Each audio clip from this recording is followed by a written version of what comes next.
भज गोविन्दं भज गोविन्दं भज गोविन्दं मूढमते। सम्प्राप्ते सन्हिते काले नहि नहि रक्षति डुकृञ्जकर्णे। भज गोविन्दं भज गोविन्दं भज गोविन्दं मूढमते। मूढ जहि धनागमतृष्णा कुरु सद्बुद्धि मनसि वितृष्णा। यल्लभसे निज कर्मोपात्तं वित्तं तेन विनोदय चित्तं। भज गोविन्दं भज गोविन्दं भज गोविन्दं मूढमते। नारीस्तनभर नाभिदेशं दृष्ट्वा मागा मोहावेशम्। एतन्मासव सादिविकारं मनसि विचिन्तय वारं वारं। भज गोविन्दं भज गोविन्दं भज गोविन्दं मूढमते। नलिनी दलगत जलमति तरलं तद्वजीवितम् अतिशय चपलं। विद्धि व्याधभिमानग्रस्तं लोकं शोकं हतं च समस्तं। भज गोविन्दं भज गोविन्दं भज गोविन्दं मूढमते। यावद्वितो पार्जनसक्त स्थावन निज परिवारो रक्त। पश्चाज्जीवति जर जर देहे वार्ता कोऽपि न पृच्छति गेहे। भज गोविन्दं भज गोविन्दं भज गोविन्दं मूढमते। यावत् पवनो निवसति देहे तावत् पृच्छति कुशलं गेहे। गतिवति वायो देहापाये भार्या बिभ्यति तस्मिन् काये। भज गोविन्दं भज गोविन्दं भज गोविन्दं मूढमते। बालस्तावत् क्रीडासक्त तरुणस्तावत् तरुणीसक्त। वृद्धस्तावत् चिन्तासक्त परिभ्रमणि को अपि न सक्त। भज गोविन्दं भज गोविन्दं भज गोविन्दं मूढमते। सम्प्राप्ते संहिते काले नहि नहि रक्षति डुकृञ्जकर्णे। भज गोविन्दं भज गोविन्दं भज गोविन्दं मूढमते।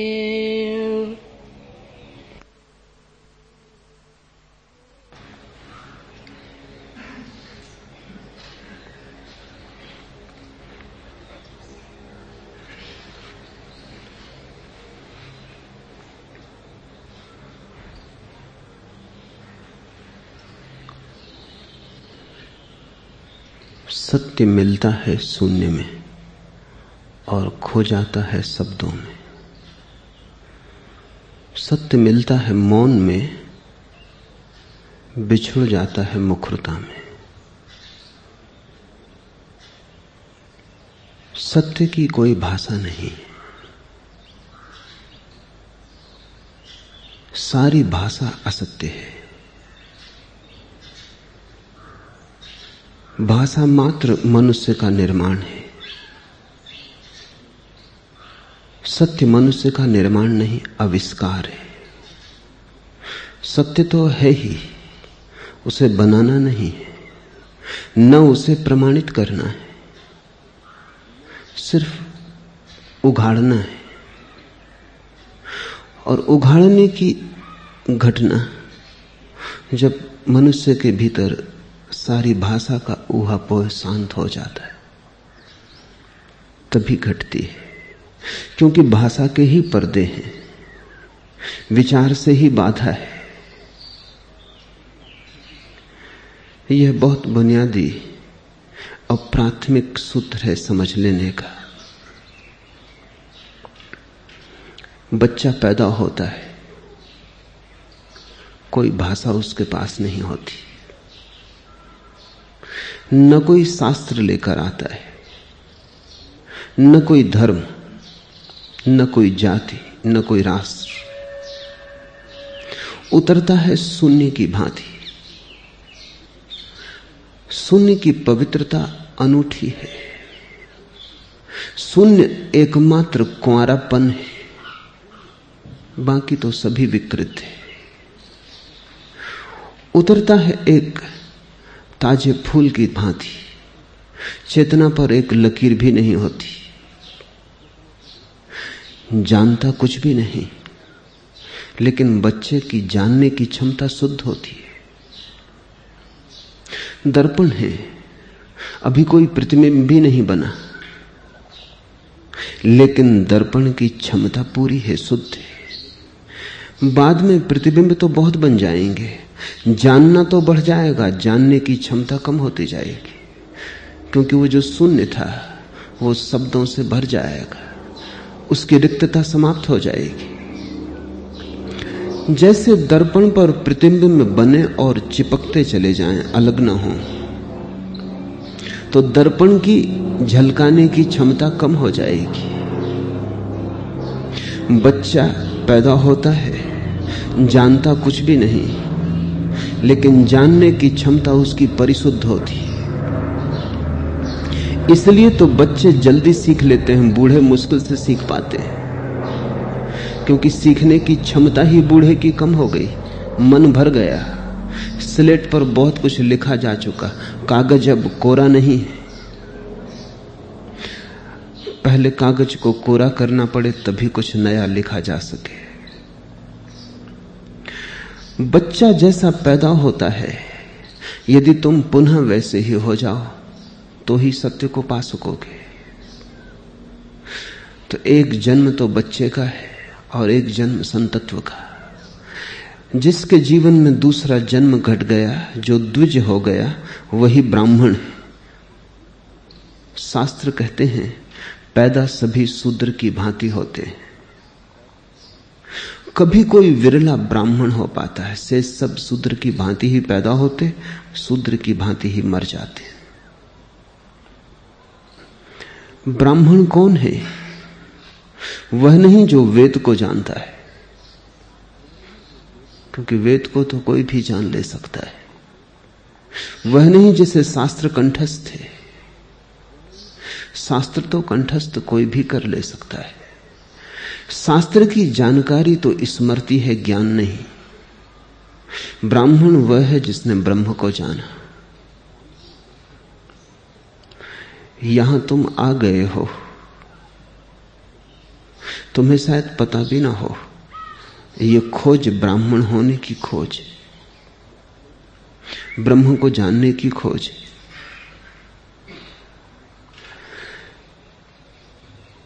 इस मधुर गीत का पहला पद शंकर ने तब लिखा जब एक गांव से गुजरते थे और उन्हें एक बूढ़े आदमी को व्याकरण के सूत्र रटते देखा। उन्हें बड़ी दया आई।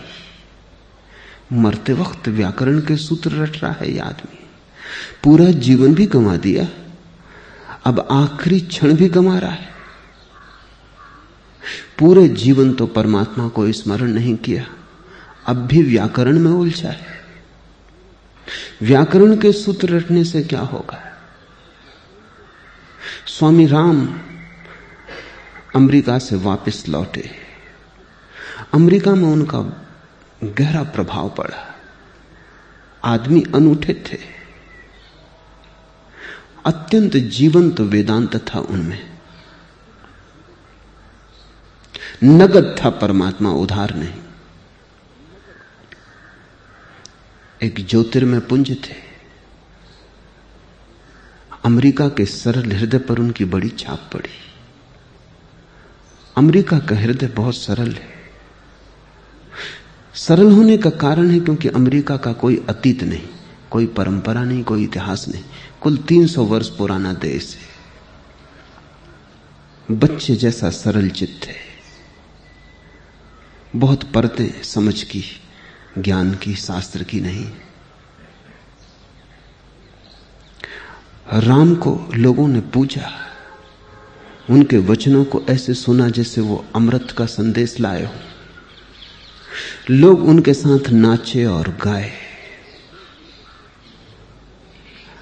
राम भारत वापस लौटे तो उन्होंने सोचा कि अमेरिका जैसे देश में जहां धर्म की कोई परंपरा नहीं, जहां लोग बिल्कुल ही भौतिकवादी हैं, जब वहां मेरे वचनों का ऐसा प्रभाव हुआ और मेरे व्यक्तित्व ने ऐसी लहर पैदा की, तो भारत में तो न मालूम क्या हो जाएगा। लौटता हूं अपने घर, जहां की परंपरा हजारों साल पुरानी। कब प्रारंभ हुआ जहां का इतिहास सब अंधकार में खो गया है, इतना लंबा है।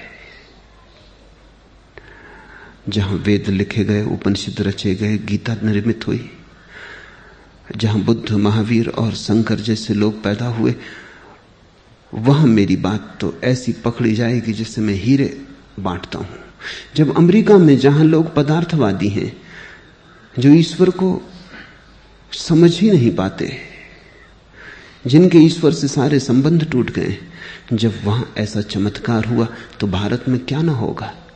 लेकिन भारत में जो हुआ वो राम ने सोचा भी ना था। यह सोचकर कि उचित होगा कि भारत में प्रवेश मैं काशी से करूं, क्योंकि वही नगरी है। भारत के सारे सौभाग्य का इतिहास काशी के कण कण में छिपा है। बुद्ध ने अपना पहला प्रवचन वहां दिया, शंकर ने अपने विश्व विजय की घोषणा वहां की, वहां जैन तीर्थंकर हुए। काशी से पुराना कोई नगर सारे संसार में नहीं। जेरूसलम भी नया है, मक्का और मदीना भी बहुत नए हैं। काशी प्राचीनतम तीर्थ है, पृथ्वी पर सबसे पहला सभ्य हुआ नगर है। तो राम पहले काशी पहुंचे और उन्होंने पहला प्रवचन काशी में दिया। लेकिन बीच प्रवचन में एक पंडित खड़ा हो गया, उसने कहा कि रुके,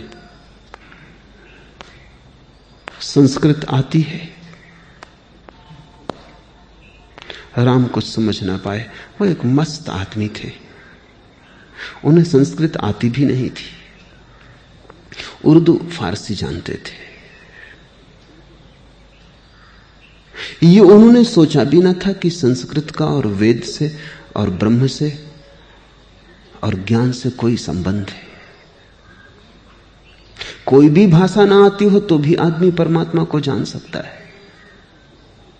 कबीर भी जान लेते हैं बिना पढ़े लिखे, मोहम्मद भी जान लेता है बिना पढ़े लिखे, बढ़ी के बेटे जीसस के जीवन में भी वो फूल खिल जाते हैं। कुछ पंडित होना शर्त तो नहीं है। राम चौंके, कहा नहीं संस्कृत तो नहीं आती। वो पंडित हंसने लगा और लोग भी उठ गए।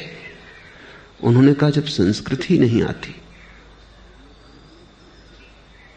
तो वेदांत कैसे आएगा? पहले संस्कृत सीखो, फिर सिखाने आना। राम उसके बाद हिमालय चले गए और एक बड़ी उदास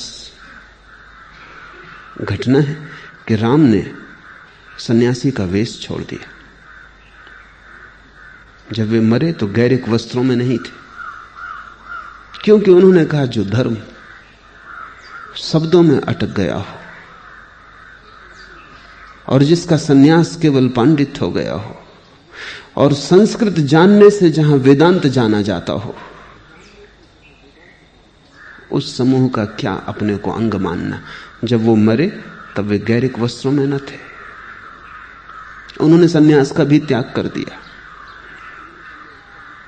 परंपरा ने सन्यास तक को दूषित कर दिया है। अमेरिका समझ सका, भारत ना समझ पाया। अमेरिका ना समझे इसलिए समझ सका, भारत बहुत समझदार है, जरूरत से ज्यादा समझदार है। बिना जाने बहुत कुछ जान लेने की भ्रांति भारत को पैदा हो गई। पंडित तो हो गया है मन, प्रज्ञावान नहीं हो पाया है। शब्द तो भर गए, निशब्द के लिए जगह नहीं बची है। और धर्म का कोई संबंध शब्दों से नहीं। इसलिए मैं जो तुमसे कहूं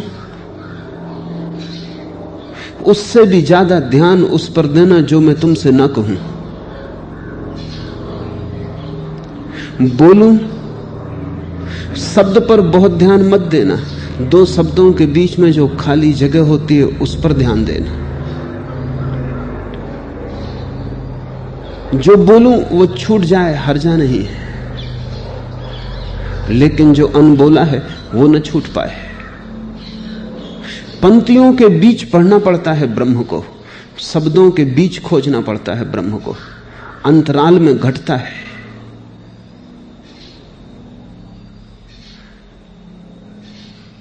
जब मैं चुप रह जाऊं क्षण भर को, तब तुम जागना, तब तुम गौर से मुझे देखना, तब तुम मुझे मौका देना कि मैं तुम्हारे करीब आ जाऊं और तुम्हारे हृदय को सहला सकूं। धर्म व्याकरण के सूत्रों में नहीं है, वो तो परमात्मा के भजन में। और भजन जो तुम करते हो उसमें नहीं है। जब भजन भी खो जाता है, जब तुम ही बचते हो, कोई शब्द आसपास नहीं रह जाते, एक शून्य तुम्हें घेर लेता है। तुम कुछ बोलते भी नहीं, क्योंकि परमात्मा से क्या बोलना है। तुम्हारे बिना कहे वो जानता है, तुम्हारे कहने से उसके जानने में कुछ बढ़ती ना हो जाएगी। तुम कहोगे भी क्या, तुम जो कहोगे वो रोना ही होगा, और रोना ही अगर कहना है तो रोकर ही कहना उचित है, क्योंकि जो तुम्हारे आंसू कह देंगे वो तुम्हारी वाणी ना कह पाएगी। अगर अपना अहोभाव प्रकट करना हो तो बोलकर कैसे प्रकट करोगे, शब्द छोटे पड़ जाते हैं। अहोभाव बड़ा विराट है, शब्दों में समाता नहीं, उसे तो नाचकर ही कहना उचित होगा। अगर कुछ कहने को ना हो तो अच्छा है चुप रह जाना, ताकि वो बोले और तुम सुन सको। भजन, कीर्तन, गीत और नाच है, वो भाव को प्रकट करने के उपाय। बिना कहे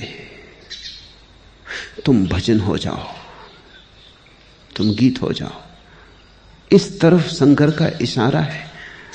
ये पद बड़े सरल, सूत्र बड़े सीधे, और शंकर जैसे मेधावी पुरुष ने लिखे।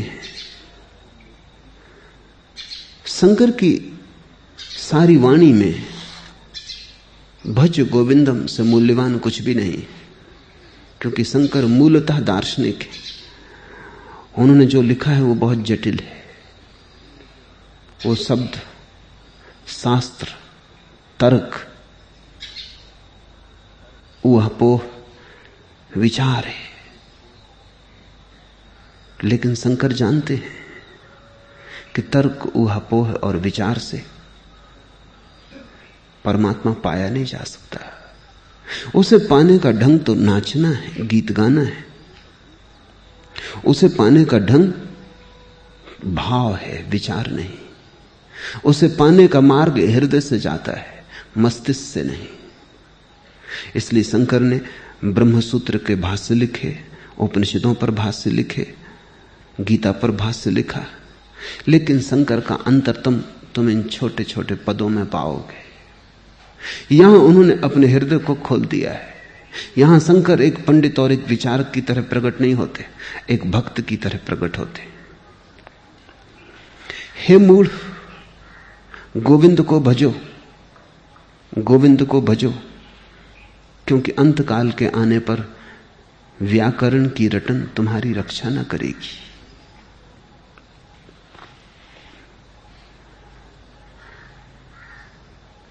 हे मूढ़, गोविंद को भजो। मूढ़ता क्या है? शंकर तुम्हें मूढ़ कहकर कोई गाली नहीं दे रहे हैं। अत्यंत प्रेमपूर्ण वचन है उनका ये। भज गोविंदम, भज गोविंदम, भज गोविंदम मूढ़ मते।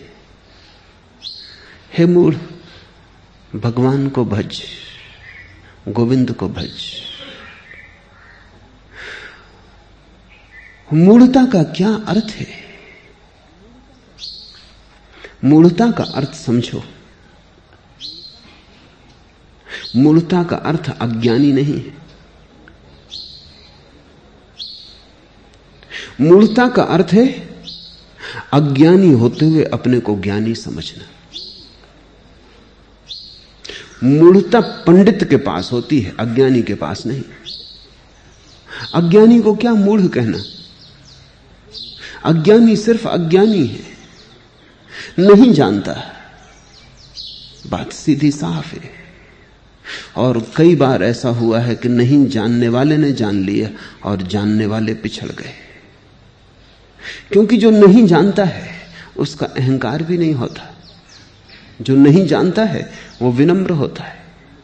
जो नहीं जानता है, नहीं जानने के कारण ही उसका कोई दावा नहीं होता। लेकिन पंडित बिना जाने जानता है कि जानता है। शब्द सीख लिए हैं उसने, ग्रंथों का बोझ उसके सिर पर है। वो दोहरा सकता है व्याकरण के नियम, उन्हीं में डूब जाता है। सूफियों की एक कथा है।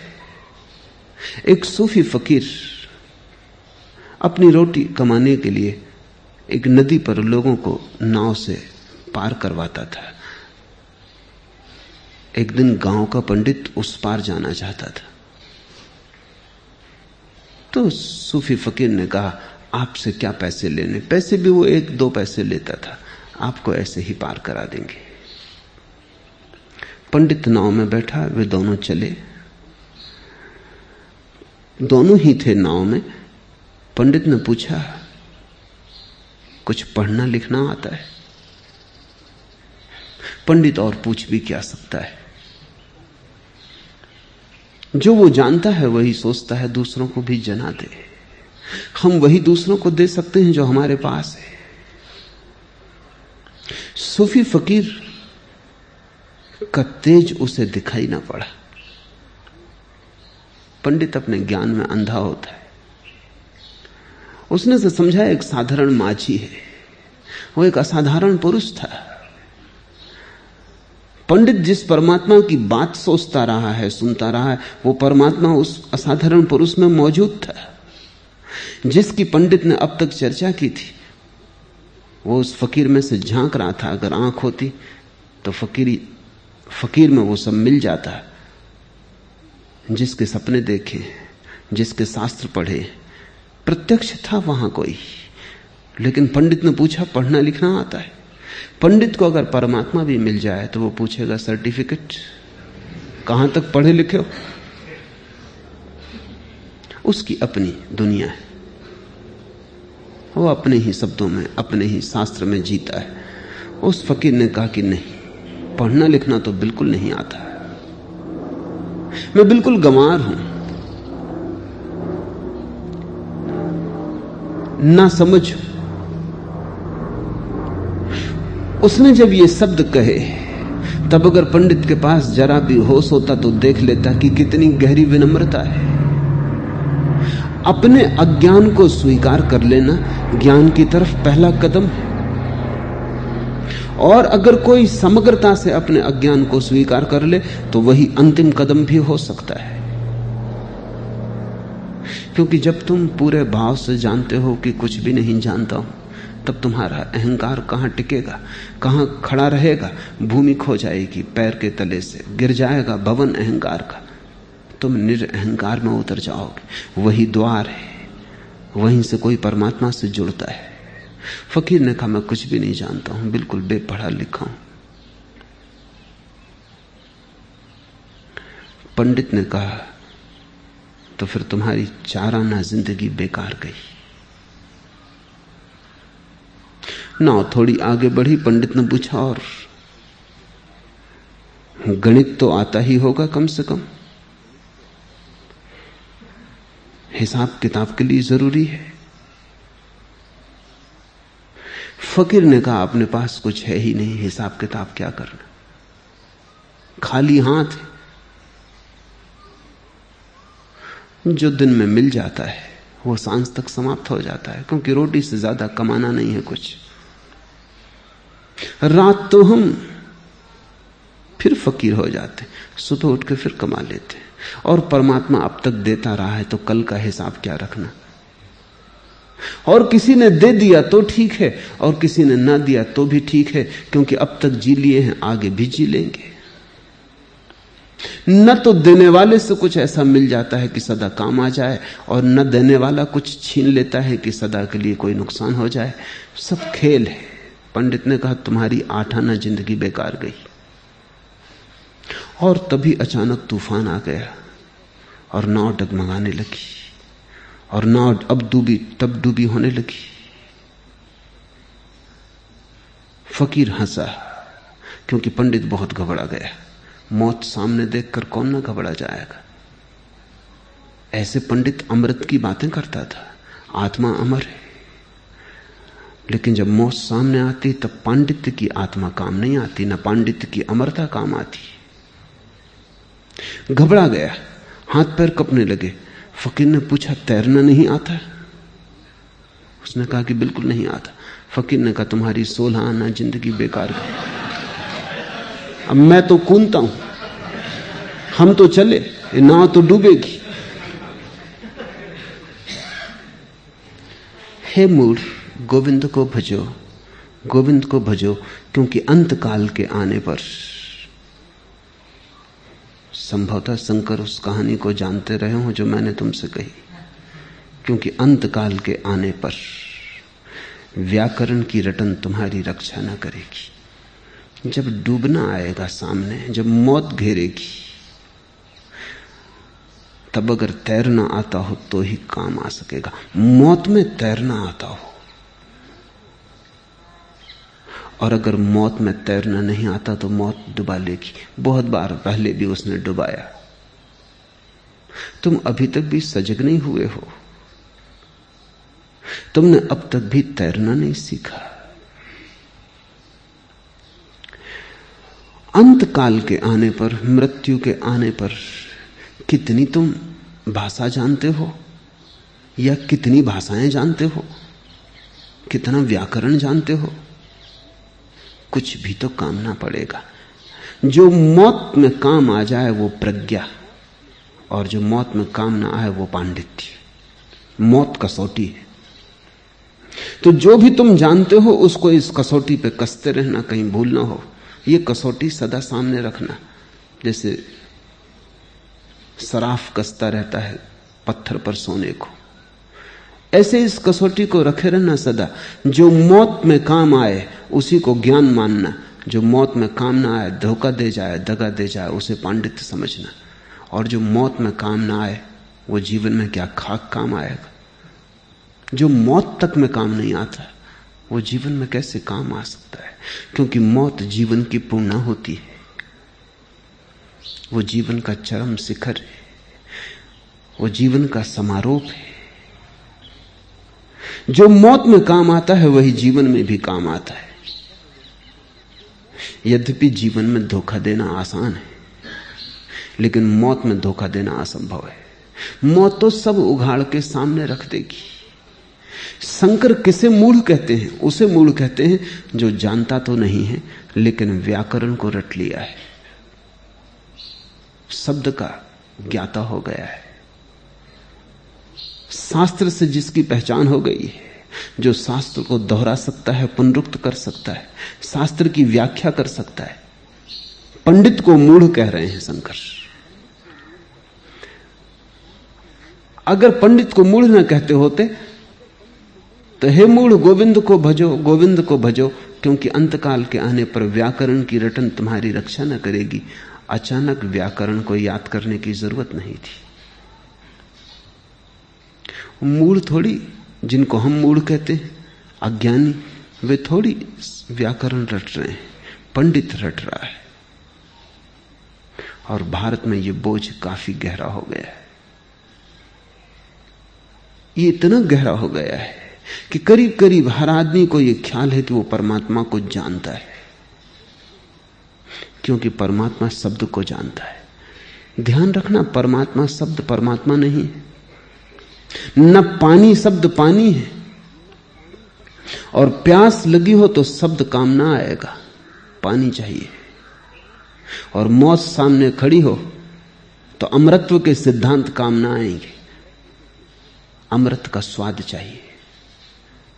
मैं एक यात्रा में था, गर्मी के दिन थे और उस वर्ष वर्षा नहीं हुई थी उस इलाके में। स्टेशन पर गाड़ी रुकी थी। एक आदमी 10-10 पैसे में एक गिलास पानी बेच रहा था। 10 पैसे में एक गिलास ठंडा पानी, कहता हुआ वो बढ़ता जाता, पैसे इकट्ठे करता जाता। एक आदमी जो मेरे पास ही बैठा था डब्बे में, उसने कहा 8 पैसे में न दोगे? वो पानी बेचने वाला रुका ही नहीं। उसने कहा फिर तुम्हें प्यास ही नहीं लगी।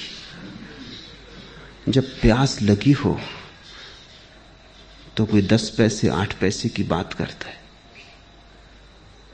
ये तो प्यास न लगे हुए लोगों की बातें हैं। वो मुझे जज गई बात। उसने ठीक कहा कि 2 पैसे की फिक्र करोगे तुम, जब प्यास लगी हो तब आदमी सब देने को तैयार हो सकता है। हिसाब किताब तभी तक चलता है जब तक प्यास ना लगी हो। तुम कहते हो तुम हिंदू हो, मुसलमान हो, ईसाई हो, ये सब प्यास ना लगे होने की बातें। जब प्यास लगती है तो कौन हिंदू, कौन मुसलमान, कौन ईसाई। जब प्यास लगती है तो तुम परमात्मा को मांगते हो। मंदिर, मस्जिद और गुरुद्वारे से कोई लेना देना नहीं रह जाता। इनसे कहीं प्यास बुझी है।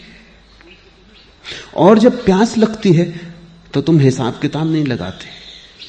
त्याग का यही अर्थ है, सन्यास का यही अर्थ है कि तुम्हें प्यास लगी है और तुम सब कुछ दांव पे लगाने को तैयार हो। लोग कहते हैं हाँ परमात्मा को भी जानना है, लेकिन अभी और दूसरे काम करने को भी बाकी है। अभी और उलझने हैं, उनको सुलझाने हैं। लोग परमात्मा को आखिर में टालते जाते हैं। वो तुम्हारी जरूरतों के क्यू में बिल्कुल अंत में खड़ा है, और जरूरतों का क्यू कभी पूरा नहीं होता है। वो अंत में ही खड़ा रह जाता है। तुम समाप्त हो जाओगे, तुम उसके पास कभी पहुंच ना पाओगे। एक जरूरत पूरी नहीं होती कि 10 पैदा हो जाती। एक आकांक्षा भर नहीं पाती कि 1000 पैदा हो जाती। वो हमेशा पीछे ही खड़ा रहता है, वो इंच भर नहीं सरक पाता। तुम्हारे जो जीवन की फेहरिस्त है उस पर परमात्मा अंतिम है या प्रथम है, इस पर सब कुछ निर्भर करेगा। जिसकी फेहरिस्त पर वो अंतिम है वो मूढ़ है, और जिसकी फेहरिस्त पर वो प्रथम है वो अमूढ़ है। वो जागने लगा। उसने एक बात ठीक से समझ ली है कि इस जीवन में मैं कुछ भी इकट्ठा कर लूं, मौत उसे छीन लेगी, और जो छीन ही जाना है उसे इकट्ठा करने में समय गंवाना व्यर्थ है। हे मूढ़, गोविंद को भजो।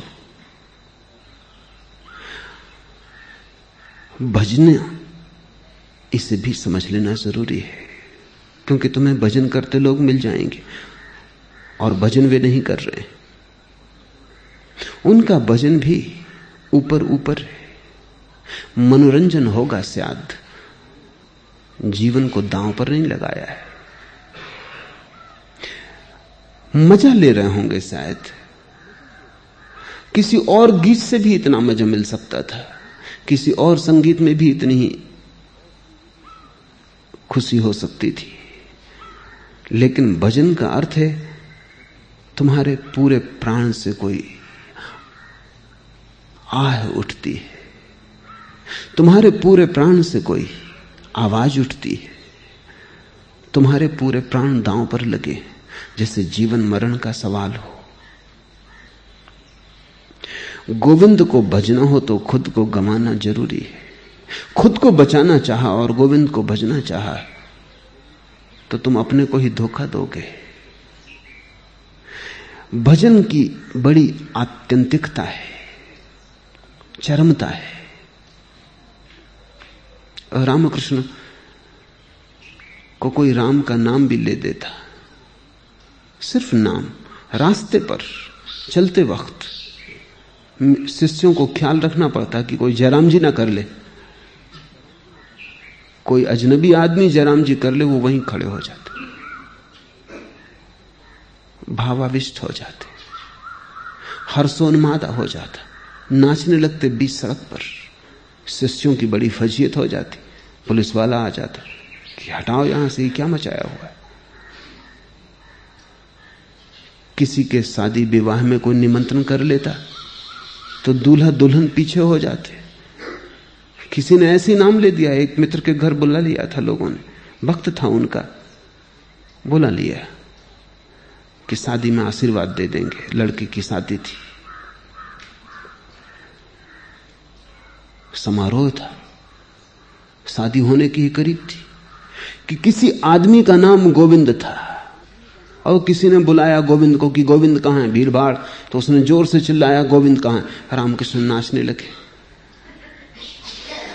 गोविंद का भजन शुरू हो गया। वो बारात बारात ना रही, विवाह विवाह ना रहा, एक दूसरा ही समा बन गया।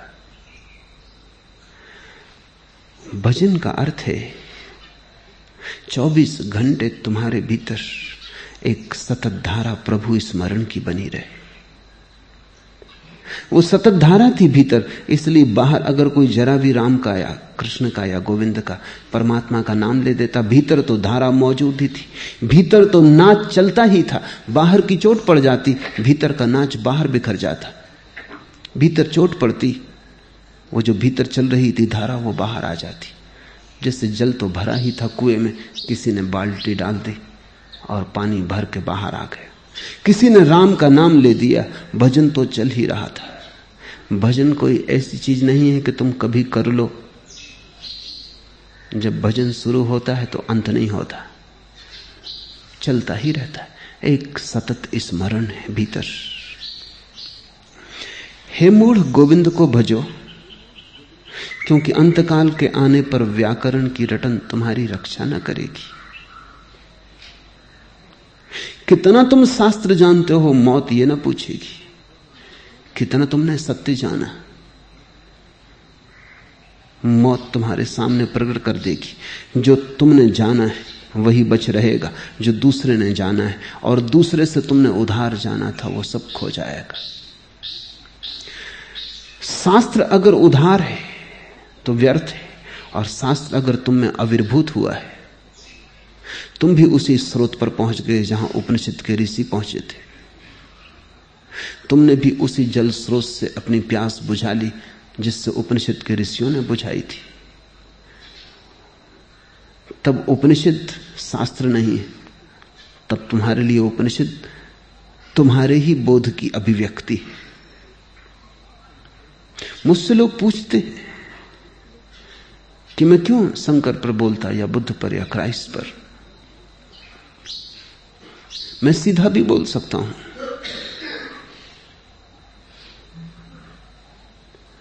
मैं सीधा ही बोल रहा हूं उनसे, मैं कहता हूं,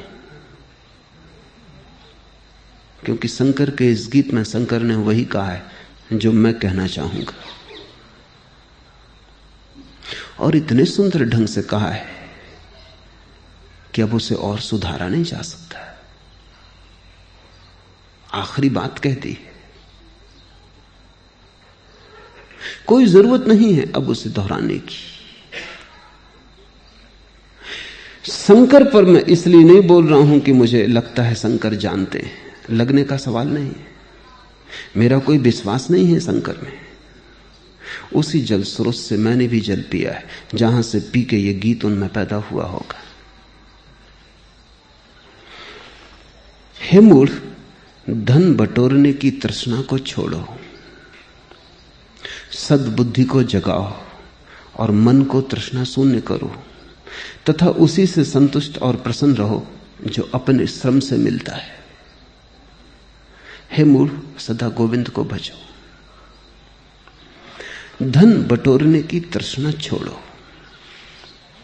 धन से केवल अर्थ उस धन का नहीं है जिसे तुम धन कहते हो। धन से उस सब का अर्थ है जिसको तुम बटोरते हो। जिसको भी बटोरने की तुम्हारे भीतर तृष्णा है वो सभी धन है, फिर वो ज्ञान ही क्यों ना हो। जब तुम ज्ञान भी बटोरते हो तुम धन ही बटोर रहे हो। एक आदमी रुपए गिनता जाता है कितने उसकी तिजोरी में हो गए। एक आदमी ज्ञान गिनता जाता है कि कितना ज्ञान उसने बटोर लिया, कितनी सूचनाएं उसके पास हो गई, कितने शास्त्र उसने पढ़ लिए, पर दोनों बटोर रहे हैं। तीसरा आदमी हो सकता है त्याग बटोर रहा हो कि कितने उपवास उसने किए। चौथा आदमी हो सकता है यश बटोर रहा हो कि कितने लोग उसे मानते, कितने लोग उसे पूजते, कितने लोग उसके पीछे चलते हैं। जहां भी तुम बटोरते हो, जो भी बटोरा जाता है वो सब धन है। और धन बड़े धोखे का है, क्योंकि भीतर तो तुम निर्धनी बने रहते हो और बाहर तुम बटोरते चले जाते हो।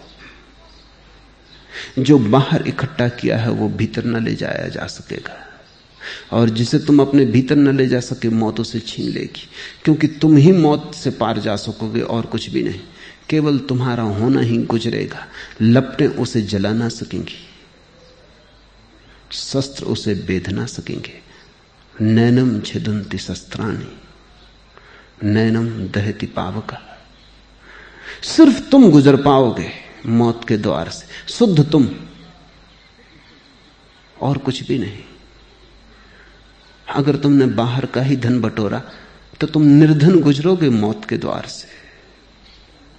और जब मौत तुम्हें निर्धन बता देगी तो जीवन में भी धन का सिर्फ धोखा ही हुआ है। वह धन क्या जिसे हम साथ न ले जा सके। संपत्ति वही है जो साथ जा सके, अन्यथा से सब विपत्ति है।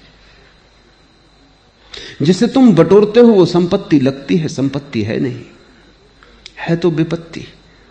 और तुम भी जानते हो, बटोर लेने के बाद पता चलता है कि और विपत्ति बढ़ गई। संपत्ति से तो संतोष आता है, संपत्ति से तो शांति आती, संपत्ति से तो निर्भयता आती, संपत्ति से तो तुम्हारे जीवन में एक स्वर गूंजता है कि पा लिया, पहुंच गए, घर आ गया। एक विश्राम की सुगंध तुम्हारे जीवन में उठती, लेकिन वो तो उठती दिखाई नहीं पड़ती। संपत्ति बढ़ती है वैसे तुम्हारे जीवन में और भी दुर्गंध उठती है, और भी तुम्हारे जीवन में भय उठता है। संपत्ति क्या इकट्ठी होती है, हजार चिंताएं इकट्ठी होती। संपत्ति से शांति तो नहीं मिलती, अशांति के द्वार खुल जाते।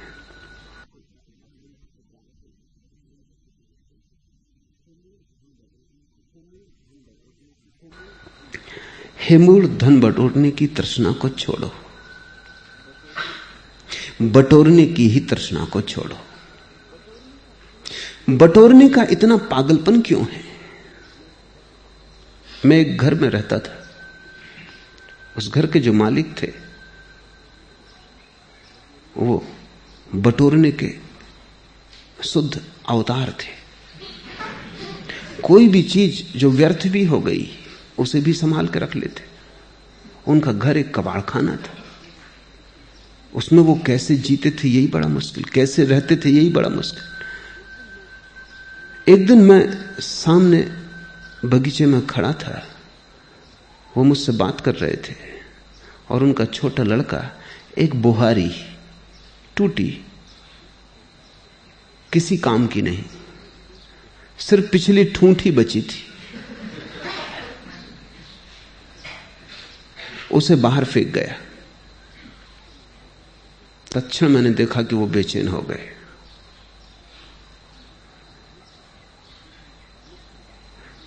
मुझसे बात चलती रही लेकिन नजर उनकी उस बुहारी पे लगी रही। मैंने सोचा कि मेरी मौजूदगी उनको बाधा बन रही, तो मैंने कहा मैं अभी आया। मैं घर के भीतर गया। जब मैं लौटा बुहारी नदारत थी, वो भी नदारत थी, वो ले गए उसे भीतर।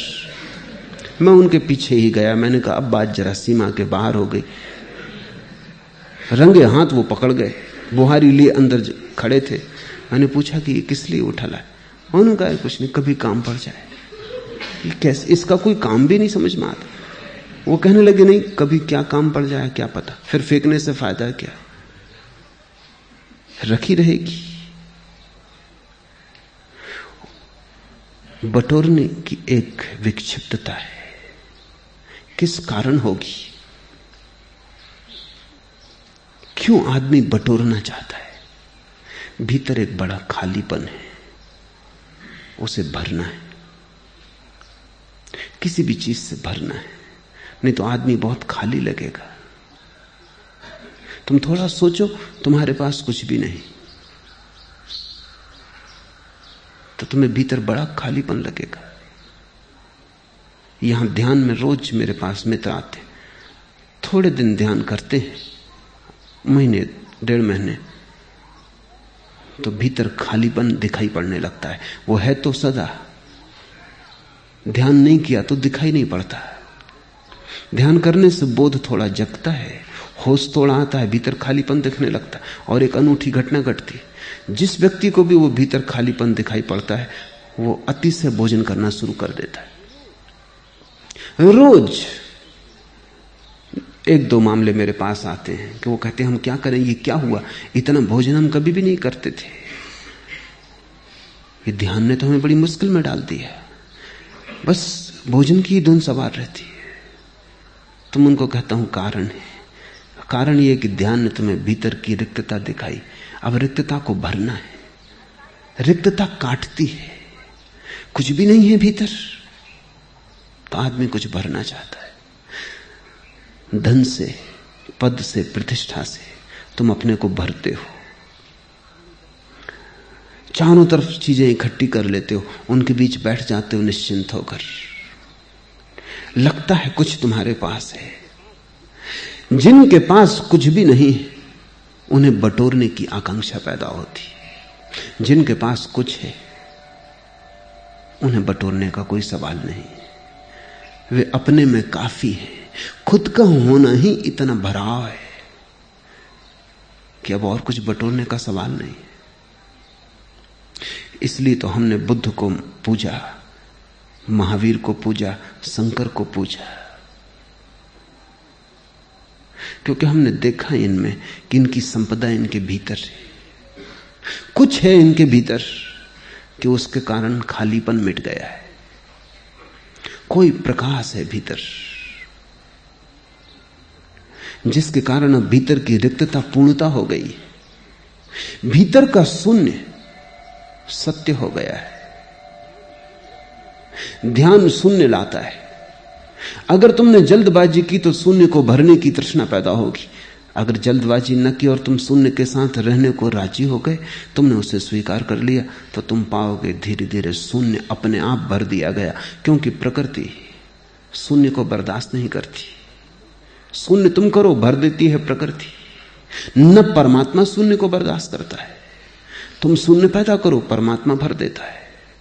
शून्य भर चाहिए, पूर्ण तो उतर आता है। जैसे कहीं गड्ढा हो, वर्षा हो, तो सारा पानी चारों तरफ से दौड़ के गड्ढे में भर जाता है। ऐसे ही तुम जब शून्य होते हो, परमात्मा चारों तरफ से तुम्हारी तरफ दौड़ने लगता है। तुमने गड्ढा बना दिया, अब भरना उसे है। आधा तुम करते हो, आधा परमात्मा करता है। और तुम्हारा करना कुछ खास नहीं, असली करना तो उसी का है। तुम्हारा करना इतना ही है कि तुम खाली होने को राजी हो जाओ। इसलिए सारे बुद्ध पुरुष भरने की तृष्णा से बचो, बटोरने की तृष्णा से बचो, इसका इतना आग्रह करते हैं। क्योंकि अगर तुमने स्वयं ही भर लिया तो तुम परमात्मा को भरने का मौका ही नहीं देते हो। मैंने एक कहानी सुनी है कि कृष्ण भोजन को बैठे, रुक्मणी ने थाली लगाई, एक कौर लिया होगा मुश्किल से कि हड़बड़ाकर भागे। रुक्मणी समझ न पाई, लेकिन द्वार तक गए, वापस लौट आए, फिर बैठ गए थाली पर। रुक्मणी ने कहा, बेबूझ हो गई बात, किस लिए भागे और फिर क्यों द्वार से वापस लौट आए? भागे तो ऐसे जैसे कहीं आग लग गई हो। क्या भोजन कैसे किया जा सकता है? आग पहले बुझानी होगी। और लौट आए ऐसे जैसे कुछ भी ना हुआ था। ये क्या किया? कृष्ण ने कहा, जरूर आग लग गई थी, भागा, लेकिन द्वार तक पहुंचा कि आग बुझ गई, लौट आया। मेरा एक भक्त एक राजधानी की सड़क से गुजर रहा है,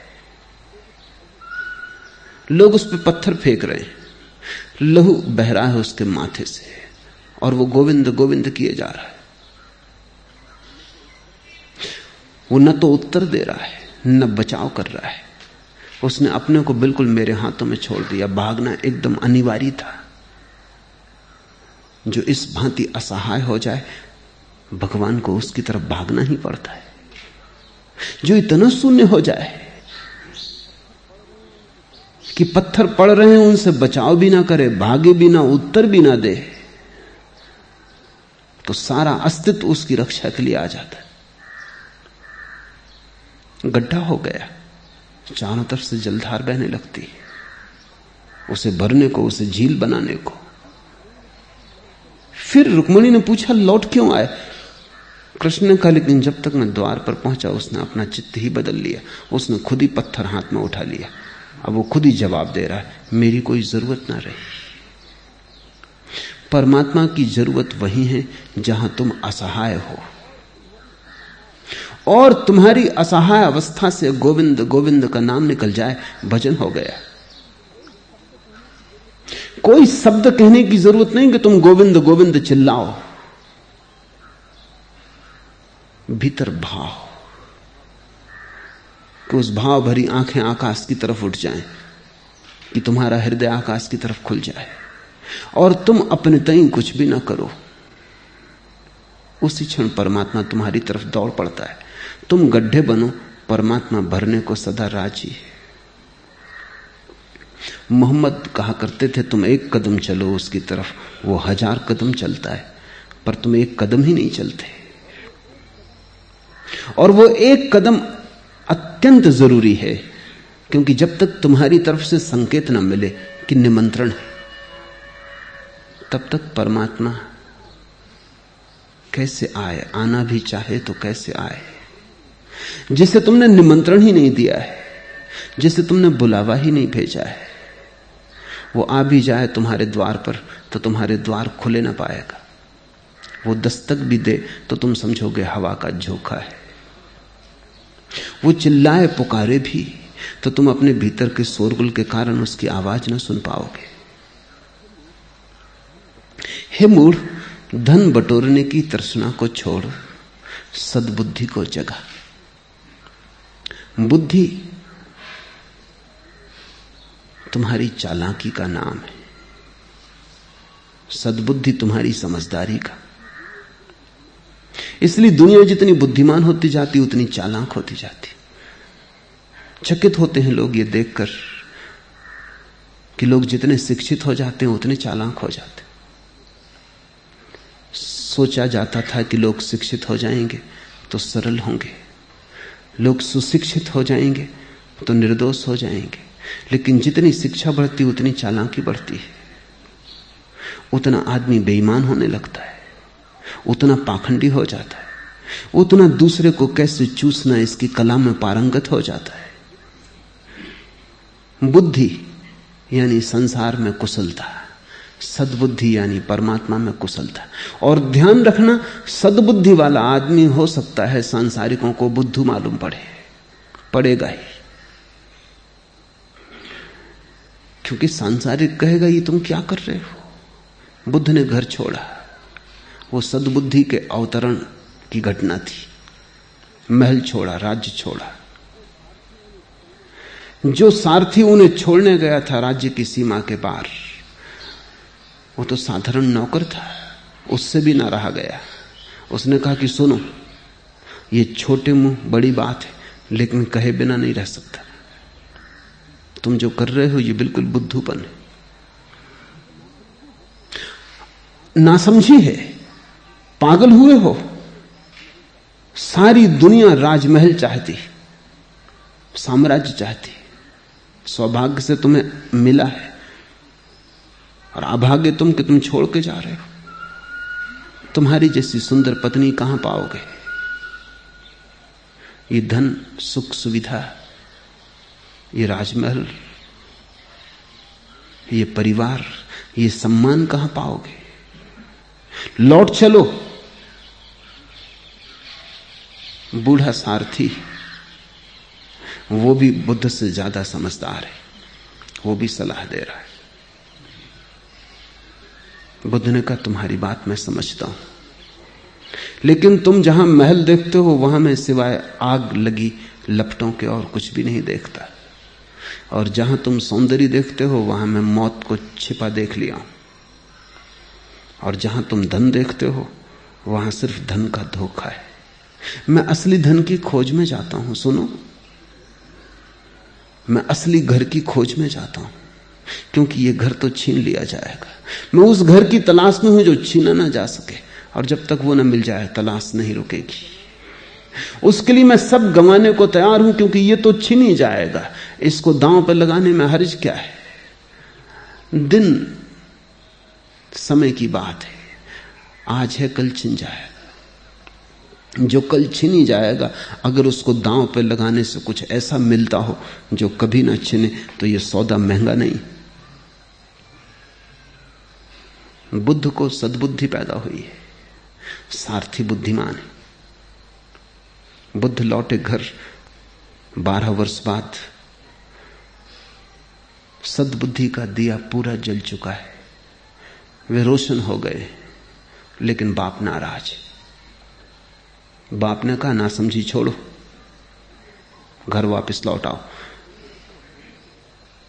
तुमने मुझसे धोखा किया है, तुमने अपनी पत्नी से धोखा किया है, तुमने अपने नवजात बेटे से धोखा किया है, लेकिन फिर भी मैं तुम्हें माफ कर दूंगा, क्योंकि पिता का हृदय, मैं तुम्हें माफ कर दूंगा। तुम वापस लौट आओ। ये शोभा नहीं देता ये भीख मांगना सड़कों पर। किसके तुम बेटे हो और तुम्हें भीख मांगने की जरूरत क्या है? तुम्हें अगर इसी तरह का शौक हो तो हजारों लोगों को तुम रोज भीख बांट सकते हो, मांगने की क्या जरूरत है? बुद्ध अभी भी बुद्ध के पिता को बुद्धू ही मालूम पड़ रहे हैं। सांसारिक बुद्धि को धार्मिक सद्बुद्धि नासमझी मालूम पड़ती है। लोग समझते हैं कि ये तो पागलपन है, ये क्या कर रहे हो? लेकिन जिसको सद्बुद्धि जगती है उसे लगता है कि बुद्धि बिल्कुल नासमझी है, और तुम्हें निर्णय करना होगा, क्योंकि इस निर्णय के बिना कोई आदमी धर्म की जगत में प्रवेश नहीं कर सकता। जब तक तुम्हें सांसारिक बुद्धि मूढ़ता न मालूम पड़ने लगे, तब तक सद्बुद्धि की किरण तुम्हें मिल ना सकेगी। सांसारिक बुद्धि जब तुम्हें मूढ़ता मालूम होने लगे, सांसारिक चालाकी जब तुम्हें अपने को ही धोखा देना मालूम होने लगे, और सांसारिक यश पद प्रतिष्ठा जब तुम्हें असफलता दिखाई पड़ने लगे, तब तुम्हारे भीतर सद्बुद्धि का अंकुरण होगा। सद्बुद्धि को जगाओ और मन को तृष्णा शून्य करो। तथा उसी से संतुष्ट और प्रसन्न रहो जो अपने श्रम से मिलता है। ये सभी धनों के संबंध में सच है।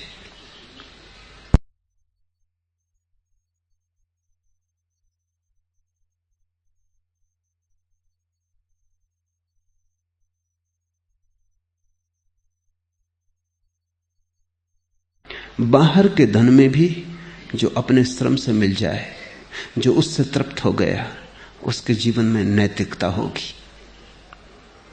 और भीतर के जगत में भी भीतर का जो धन अपने श्रम से मिले, उसके जगत में, उसके चित्त में धार्मिकता होगी। तुम शास्त्र को जब कंठस्थ कर लेते हो तो तुम चोरी कर रहे हो। वो जो शास्त्र में छिपा ज्ञान है वो तुमने श्रम से नहीं पाया है, वो तुम सिर्फ चुरा रहे हो। वो उधार है, बासा है। तुम किसी दूसरे की बात पकड़ लिए हो। उस पर अपने भवन को मत बनाना। वो रेत पर खड़ा किया हुआ भवन, हवा का छोटा सा झोंका उसे गिरा देगा।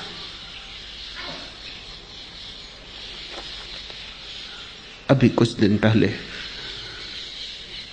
मैं एक ज़ेन कहानी कह रहा था। एक ज़ेन आश्रम के द्वार पर एक संध्या एक भिक्षु ने दस्तक दी। जापान में ज़ेन आश्रमों का यह नियम है कि अगर कोई भिक्षु, यात्री भिक्षु विश्राम करना चाहे तो उसे कम से कम एक प्रश्न का उत्तर देना चाहिए।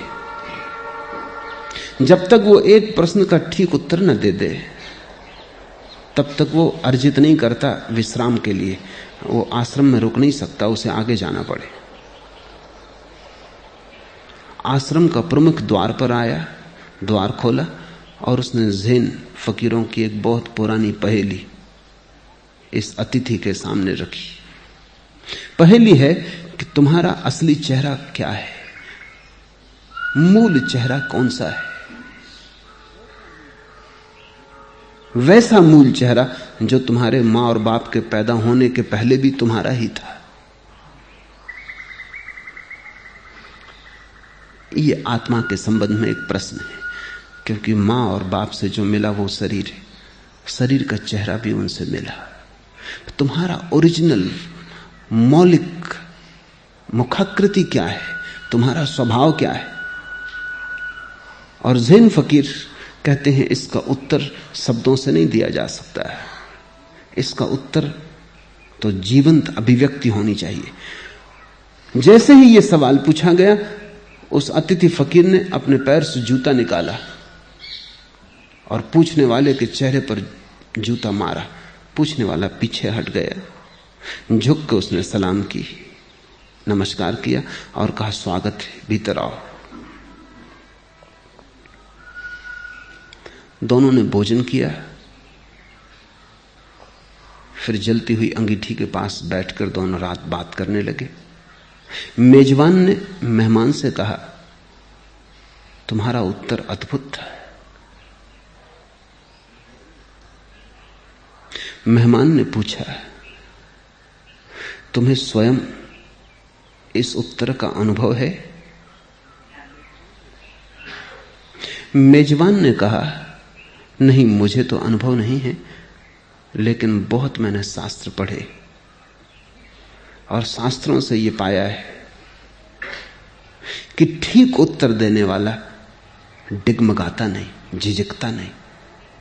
तुम बिना झिझके उत्तर दिए और तुम्हारे उत्तर में बात छिपी थी। शास्त्रों के आधार से मैं जानता हूं, मैं पहचान गया कि तुम्हें उत्तर मिल गया है, क्योंकि तुमने जो उत्तर दिया वो उत्तर ये था कि नासमझ शब्द में प्रश्न पूछता है, निशब्द में उत्तर चाहता है। नासमझ मूल चेहरे की बात पूछता है और मूल चेहरा तो तेरे पास भी है। इसलिए मैं जूते मार के तेरे चेहरे को उत्तर दे रहा हूं कि यह चेहरा मूल नहीं है, जूता मारने योग्य है। मेजबान ने कहा कि मैं समझ गया तेरा उत्तर, शास्त्र मैंने पढ़े हैं और उसमें ऐसे उत्तर लिखे। मेहमान कुछ बोला ना, चुपचाप चाय की चुस्की लेता रहा। तब जरा मेजबान को शक हुआ। उसने गौर से इसके चेहरे को देखा। इसके चेहरे में उसे कुछ प्रतीत हुआ जो बड़ा असंतोषदायी था। उसने फिर से पूछा कि मित्र, मैं एक बार फिर पूछता हूं, तुझे भी वस्तुतः उत्तर मिल चुका है या नहीं? मेहमान ने कहा, मैंने भी बहुत शास्त्र पढ़े और जहां से तुमने मुझे पहचाना कि उत्तर मिल गया, वहीं से मैंने ये उत्तर पढ़ा है। उत्तर तो मुझे भी नहीं मिला है।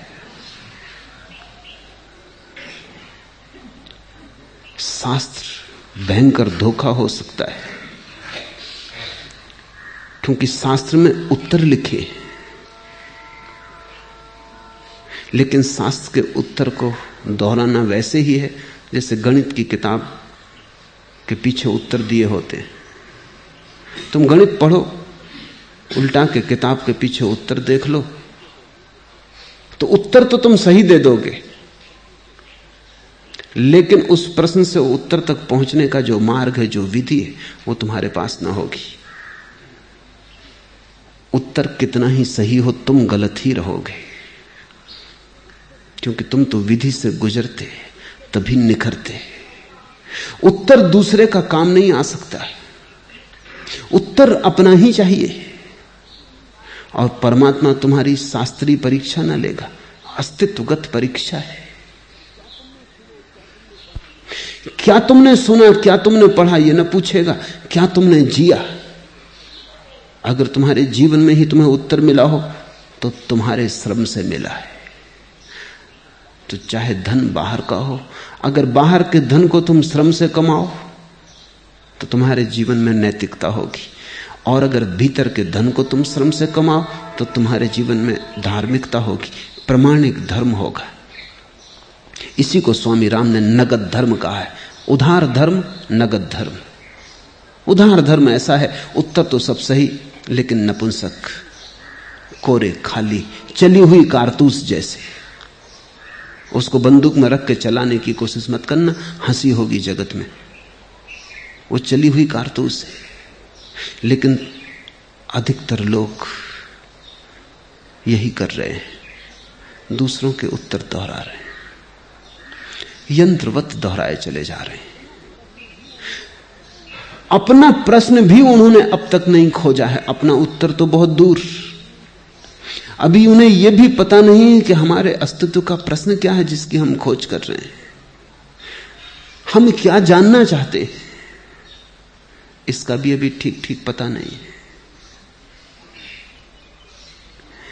हे मूढ़, धन बटोरने की तृष्णा छोड़, सद्बुद्धि को जगा, उसी से संतुष्ट और प्रसन्न रह जो श्रम से मिलता है। हे मूढ़, सदा गोविंद को भजो। नारी के रूप, स्तन और नाभि प्रदेश को देखकर मोहाविष्ट मत हो जाओ। वे सब मांस के विकार मात्र हैं, ऐसा विचार मन में बार बार करो। और हे मूढ़, सदा गोविंद को भजो।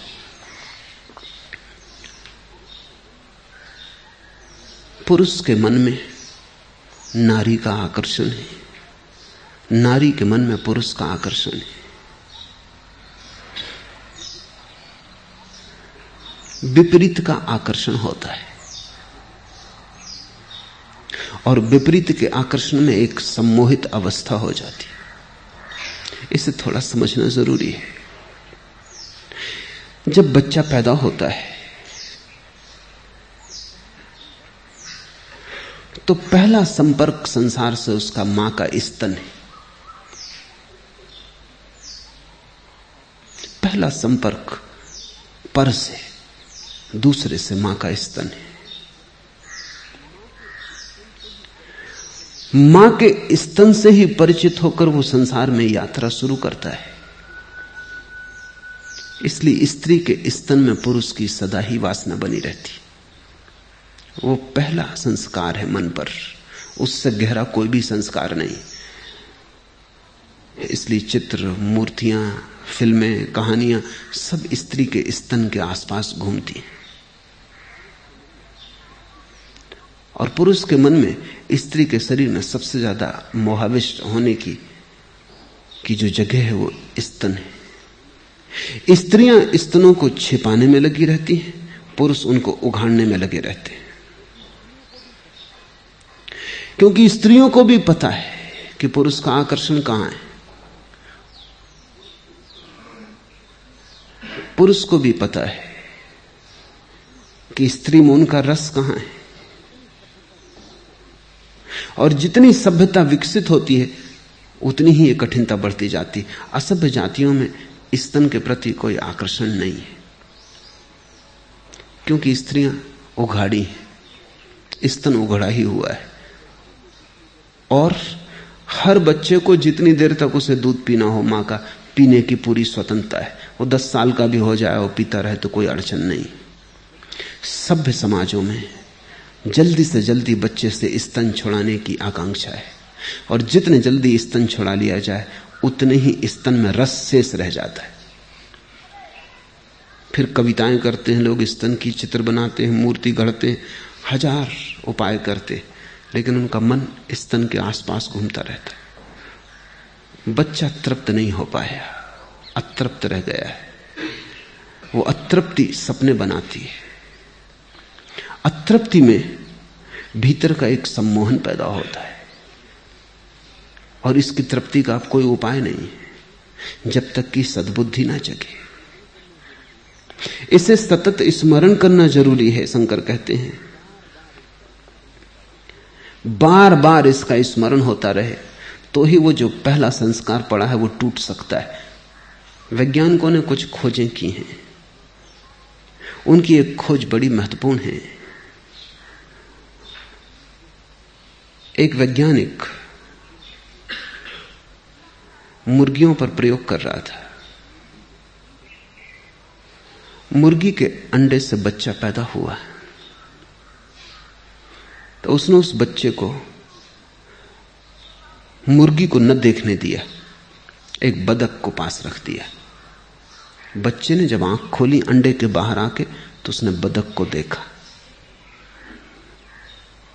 यह पहला संस्कार हुआ। फिर एक बड़ी मजेदार घटना घटी। वो बतख के पीछे दौड़े, मुर्गी से उसकी कोई पहचान ही ना रही। बतख उसे मारे भी, क्योंकि बतख को बर्दाश्त नहीं है कि मुर्गी का बच्चा नाहक उसके पीछे भागे। उसे मारे भी तो भी वो उसी के साथ जाए। मुर्गी उसे फुसलाए भी तो वो उसके पास ना आए, दूर खड़ा डरे। बतखों का जो कटघरा था उसमें वो सोना चाहे रात को, और बतखें उसे मार मार के बाहर निकाल दें, और मुर्गी उसे फुसला के अपने कटघरे में ले जाना चाहे, जहां सभी मुर्गियां उसका स्वागत करने को तैयार हैं, लेकिन वो वहां जाने को तैयार नहीं। पहला इम्प्रिंट, पहला संस्कार बड़ा बहुमूल्य है, वो जीवन भर पीछा करता है। मनुष्य के जीवन में जो भी पहली घटना घटती है वो सदा पीछा करती, और फिर जीवन भर चित्त उसके आसपास सपने गूंथता है। स्त्री के शरीर में या पुरुष के शरीर में ऐसा क्या है जिसमें इतना आकर्षण है? निश्चित कुछ है, क्योंकि तुम्हारा शरीर भी स्त्री और पुरुष के शरीर के मिलन से बना है। आधा स्त्री ने दान किया है, आधा पुरुष ने दान किया है। हर व्यक्ति आधा पुरुष है, आधा स्त्री है, दोनों का मेल है। तुम्हारा रोआ रोआ आधा स्त्री है, आधा पुरुष है, अधूरा अधूरा है। वो जो तुम्हारे भीतर स्त्री का हिस्सा है वो पुरुष की आकांक्षा करता रहता है, वो जो तुम्हारे भीतर पुरुष का हिस्सा है वो स्त्री की आकांक्षा करता रहता है। मनोविज्ञान की नवीनतम खोजें ये कहती हैं कि हर पुरुष के भीतर अचेतन में छिपी स्त्री है, और हर स्त्री के भीतर अचेतन में छिपा पुरुष है। जब तक तुम्हारे भीतर की स्त्री तुम्हारे भीतर के पुरुष से ना मिल जाए, तब तक तुम बाहर खोजते रहोगे। जब तक तुम्हारे भीतर का पुरुष तुम्हारे भीतर की स्त्री के साथ एक ना हो जाए, जब तक तुम्हारा चेतन मन अचेतन मन संयुक्त होकर एक ना हो जाए, तब तक तुम्हारे जीवन में विजातीय का स्त्री का पुरुष के लिए, पुरुष का स्त्री के लिए आकर्षण शेष रहेगा। तुमने अर्धनारीश्वर की प्रतिमा देखी जिसमें शंकर आधे हैं स्त्री और आधे पुरुष। जब तक तुम्हारे भीतर भी आधे पुरुष और आधी स्त्री की अर्धनारीश्वर प्रतिमा निर्मित ना हो जाए, जब तुम अपने भीतर ही पूरे ना हो जाओ, तब तक तुम्हारी तलाश बाहर जारी रहेगी। तुम चाहोगे स्त्री से मिलकर शायद पूर्णता हो जाए, कुछ खोया खोया लगता है। स्त्री तुम्हारे भीतर ही तुम्हारे अचेतन में पड़ी है। इसलिए समस्त योग तंत्र मौलिक रूप से तुम्हारे भीतर की शक्तियों को मिलाने की प्रक्रिया है। जब तुम भीतर जुड़ के एक हो जाते हो, तब तुम्हारे भीतर बाहर की आकांक्षा समाप्त हो जाती। लेकिन बाहर की आकांक्षा समाप्त हो तो ही तुम अपने भीतर मिलकर एक हो सकते हो।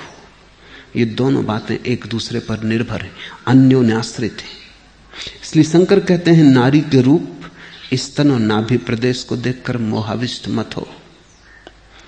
शंकर पुरुषों से बोल रहे हैं, क्योंकि उन दिनों विशेषकर इस देश में धर्म मूलतः पुरुष का एकाधिपत्य था। लेकिन यही बात स्त्रियों के लिए भी कह देनी जरूरी है कि पुरुष के शरीर में भी कुछ नहीं है जिसमें मोहाविष्ट होने की जरूरत हो। शंकर के ये वचन या इस तरह के और संतों के वचन एक बड़ी भ्रांति का कारण बन गए। ऐसा लगता है कि स्त्री के शरीर में कुछ नहीं और तुम्हारे शरीर में बहुत कुछ। शरीर में ही कुछ नहीं है, ये ख्याल रखना। नहीं तो पुरुष सोचने लगते हैं कि स्त्री के शरीर में कुछ नहीं है, सब हड्डी मांस मज्जा, और तुम्हारे शरीर में सोना हीरा चांदी।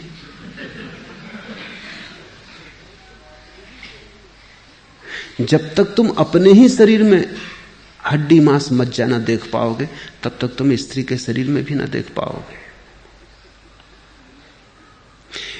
इससे स्त्री की निंदा करने का एक परंपरा बन गई। पुरुष सोचने लगे कि जैसे स्त्री ने उन्हें बंधन में डाला है, तो फिर स्त्री को किसने बंधन में डाला है। पुरुष सोचने लगे कि स्त्री ही मोक्ष में बाधा है। अगर स्त्री मोक्ष में बाधा है तो स्त्री के लिए मोक्ष में कौन बाधा है? स्त्रियां तो फिर बिना बाधा के मोक्ष पहुंच जाएंगी। थोड़ा सोचो तो, उनके जीवन में कोई बाधा ही नहीं है तो मोक्ष में कोई अड़चन नहीं, वो तो ऐसे ही पहुंच जाएंगे। नहीं, स्त्री और पुरुष का सवाल ही नहीं है। विपरीत में जो आकर्षण है वो व्यर्थ है, वे सब मांस के विकार मात्र हैं। ऐसा विचार मन में बार बार करो, क्योंकि संस्कार जो पड़ चुका है उसको तोड़ने के लिए बार बार विचार की जरूरत है। सतत स्मरण रहे तो जैसे जलधार पत्थर को तोड़ देती है, बड़े मजबूत पत्थर को। जब पहली दफा जलधार गिरती, कौन सोचेगा कि जलधार पत्थर को तोड़ पाएगी। लेकिन एक वक्त आता है कि जलधार तो बनी रहती, पत्थर रेत के कण कण होकर बह जाता है। संस्कार बड़ा कठोर है, बड़ा गहरा है, लेकिन अगर विचार की जलधार बूंद बूंद भी टपकती रही तो एक दिन तुम अचानक पाओगे कि पत्थर टूट गया और बह गया। और जिस दिन तुम्हारे संस्कार बह जाते हैं तुम मुक्त हो जाते हो। और हे मूढ़, सदा गोविंद को भजो। और गोविंद के भजन को शंकर कह रहे हैं, निरंतर साधे रहो, कुछ भी करो, लेकिन लौट लौट के गोविंद के भजन करो। गोविंद के भजन का अर्थ है जो दिखाई पड़ रहा है वो काफी नहीं है, पर्याप्त नहीं है, पूरा नहीं है। जो नहीं दिखाई पड़ रहा है वह भी है, उसे याद रखो। कहीं ऐसा ना हो कि दृश्य में अदृश्य खो जाए। अदृश्य को याद रखो। तुम मुझे देख रहे हो, मैं तुम्हें देख रहा हूं। तुम मुझे जहां तक देख पाओगे वो दृश्य है, लेकिन मेरे भीतर अगर तुम्हें अदृश्य की भी याद बनी रहे, रास्ते पर तुम चलो और जो आदमी तुम्हें मिले, जानवर मिले, वृक्ष मिले, तो जो दिखाई पड़ रहा है वो तो ठीक है, जो दिखाई पड़ रहा है वो संसार है। लेकिन हर दिखाई पड़ने वाले के भीतर जो अदृश्य छिपा है वही गोविंद है। गोविंद को भजने का अर्थ है दृश्य तुम्हें भुला ना पाए, दृश्य तुम्हें धोखा न दे पाए, तुम अदृश्य को याद रखते ही रहो। एक सन्यासी को गलती से, भ्रांतिवश एक सिपाही ने मार डाला। 1857 की बात, क्रांति के दिन एक मौन सन्यासी, नग्न सन्यासी गुजर रहा है अंग्रेजों की छावनी के पास से। सिपाहियों ने उसे पकड़ लिया, उससे पूछा कौन हो, लेकिन वो मौन है, इसलिए वो उत्तर नहीं दिया। उत्तर नहीं दिया तो शक बढ़ा, संदेह हुआ। एक अंग्रेज सिपाही ने भाला उठाकर उसकी छाती में भोंक दिया। उस सन्यासी ने व्रत लिया था कि सिर्फ मरते वक्त एक बार बोलेगा, उसके पहले नहीं। ऐसा 30 साल से वो मौन था।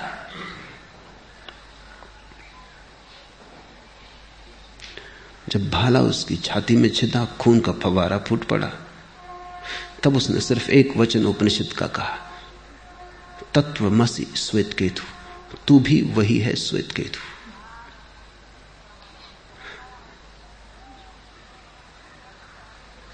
भीड़ इकट्ठी हो गई। लोगों ने पूछा तुम्हारा क्या मतलब? उसने कहा कि मेरा मतलब इतना ही है कि परमात्मा किसी भी रूप में आए मुझे धोखा न दे पाएगा। आज वो भाला मारने के लिए आया है, भाला हाथ में लेकर आया है, भाला छाती में चुभ गया है, लेकिन मैं देख रहा हूं कि भीतर तू वही है, तत्वमसि श्वेत केतु, तू मुझे धोखा न दे पाएगा। छाती से खून बहते वो सन्यासी नाचने लगा, क्योंकि वो अपने हत्यारे में भी परमात्मा को देख सका। भज गोविंदम मूढ़ मते। इसका अर्थ है कि कहीं कुछ भी हो जाए, हर हालत में परमात्मा तो दिखाई पड़ता ही रहे, दुश्मन में भी दिखाई पड़े, और जब मौत द्वार पर आए तो मौत में भी दिखाई पड़े, मित्र में तो दिखाई पड़े ही, शत्रु में भी दिखाई पड़े। अभी तो ऐसा है कि मित्र में भी दिखाई नहीं पड़ता। अभी तो तुम जिससे प्रेम करते हो उसमें भी दिखाई नहीं पड़ता, प्रेसी में, प्रेमी में भी दिखाई नहीं पड़ता। अभी तो अपने बेटे में, अपने बच्चे में भी दिखाई नहीं पड़ता। शत्रु की तो बात ही बहुत दूर है। अपने में नहीं दिखाई पड़ता तो पराये में कैसे दिखाई पड़ेगा? भज गोविंदम मूढ़ मते का अर्थ है कि चाहे कुछ भी हो, एक परमात्मा तो सब जगह दिखाई पड़ता ही रहे। चट्टान में भी दिखाई पड़े, होगा बहुत गहरा सोया है, लेकिन है तो। वृक्ष में भी दिखाई पड़े, माना कि गूंगा है तो। पागल में भी दिखाई पड़े, माना कि विक्षिप्त है, लेकिन है तो। किसी भी रूप में आए वो तुम्हारी पहचान न चूके। साईं बाबा के जीवन में एक उल्लेख है। एक हिंदू सन्यासी जो जिस मस्जिद में साईं बाबा रहते थे उससे कोई 3 मील दूर रहता था, वो रोज आता है साईं के दर्शन को, और जब तक उनके दर्शन न हो जाते तब तक वापस जाके भोजन न करता। कभी कभी बड़ी भीड़ होती, वो मस्जिद में भीतर ही न घुस पाता। कभी कभी पूरा दिन बीत जाता तब दर्शन होते, लेकिन जब तक वो पैर न छू ले तब तक वो भोजन न करता। कभी कभी रात हो जाती तो फिर भोजन करना मुश्किल हो जाता, उपवास ही रह जाता, क्योंकि दिन में ही भोजन करने का नियम था। साईं बाबा ने उसे कहा, ना समझ, तुझे यहां आने की जरूरत भी नहीं, मैं वहीं आ जाऊंगा, मगर पहचानना, ऐसा ना हो कि मैं आऊं और तू पहचाने ना। ठीक जब तेरा भोजन तैयार होगा मैं आ जाऊंगा, तू वहीं दर्शन कर लेना, भोजन कर लेना। 3 मील आना जाना, फिर कभी कभी उपवास से रह जाना, मुझे भी पीड़ा होती। उसने कहा, ये तो बड़े सौभाग्य की बात है, तो कल मैं राह देखूंगा। कल उसने खाना जल्दी बना लिया, बड़ी खुशी से राह देखने लगा। कोई नहीं आया, एक कुत्ता आया। कुत्ते को भोजन की गंध मिल गई होगी, उसने उठाया डंडा का, भाग यहां से। हम साईं की प्रतीक्षा कर रहे हैं। आए तुम, 2 डंडे मारे, कुत्ते को भगा दिया। फिर कोई नहीं आया। दोपहर हो गई तो भागा हुआ मस्जिद पहुंचा। वहां भीड़ लगी है। जाके कहा कि क्या मामला है? बोलकर वचन देकर आए नहीं। तुम तो यहां जमे हो, भीड़ भाड़ में बैठे हो, आओगे कैसे? साईं ने कहा मैं आया, 2 डंडे भी खाए, तुम पहचाने नहीं।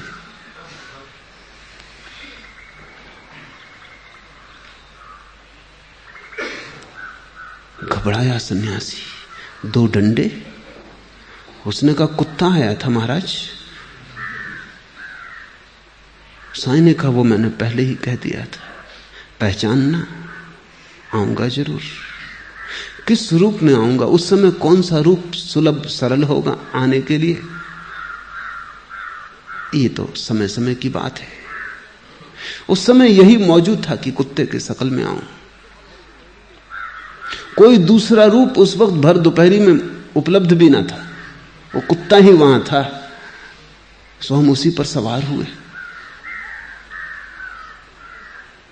रोने लगा सन्यासी। उसने कहा एक दफा भूल हो गई, एक मौका और, कल चाहे कुछ भी हो पहचान लूंगा।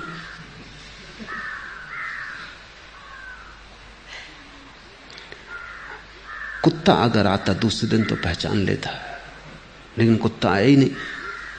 अब उसको पता था, वो दो की प्रतीक्षा कर रहा था। साईं बाबा सीधे आ जाएं तो ठीक, नहीं तो कुत्ते की राह देख रहा था। कुत्ता आया ही नहीं। अब कुत्ते भी कोई भरोसे के थोड़ी, मौज की बात, आ गया नहीं आया। आया एक भिखमंगा, कोढ़ी। चूक हो गई। फिर उसकी बास आ रही थी, भयंकर दुर्गंध थी। वही तो भोजन को भी खराब कर देगा। इसकी बास आ रही है तो खाने का भी मन नहीं रह जाएगा। वमन की इच्छा होने लगी उसको देखकर। कहा कि भाई जा, यहां आने की कोई जरूरत नहीं, यहां अंदर प्रवेश भी मत करना।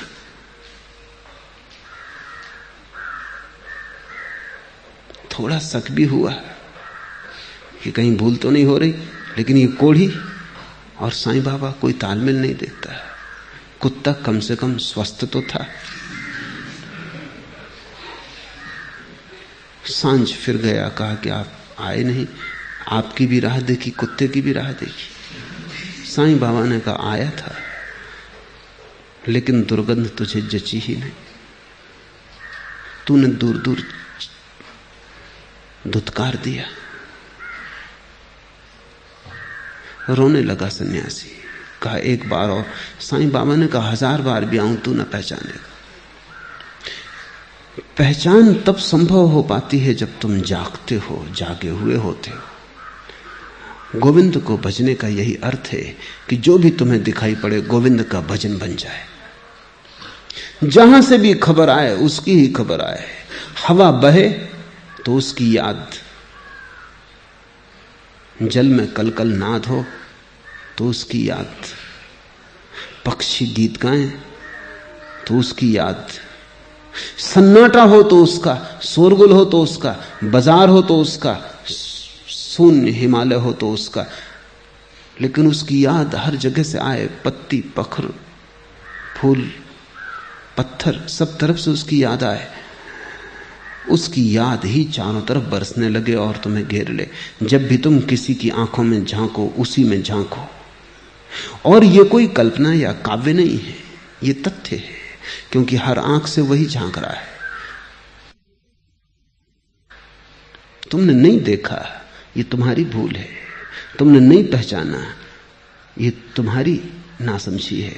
लेकिन हर आंख से वही झांक रहा है। लौट के अपनी पत्नी की आंख में ही झांक के देखना, या अपने छोटे बच्चे को पास बिठा लेना, उसकी आंख में गौर से झांकना। जल्दी ही तुम पाओगे बच्चा तो खो गया, निराकार मौजूद है। तुम जहां भी गहरे देखोगे उसी को पाओगे, जहां भी तुम उथला देखोगे चूक जाओगे। कमल के पत्ते पर जैसे तरल और अस्थिर होता है जल, वैसे ही यह जीवन अतिशय चपल और अस्थिर है। यह ठीक से समझ लो कि संसार अहंकार के रोग से ग्रस्त है और दुख से आहत। अतः हे मूढ़, सदा गोविंद को भजो। यहां तो सब बहा जा रहा है, प्रतिपल भागा जा रहा है, यहां कुछ भी स्थिर नहीं। इस अस्थिर पर भवन मत बनाना। इससे तो रेत भी कहीं ज्यादा स्थिर है।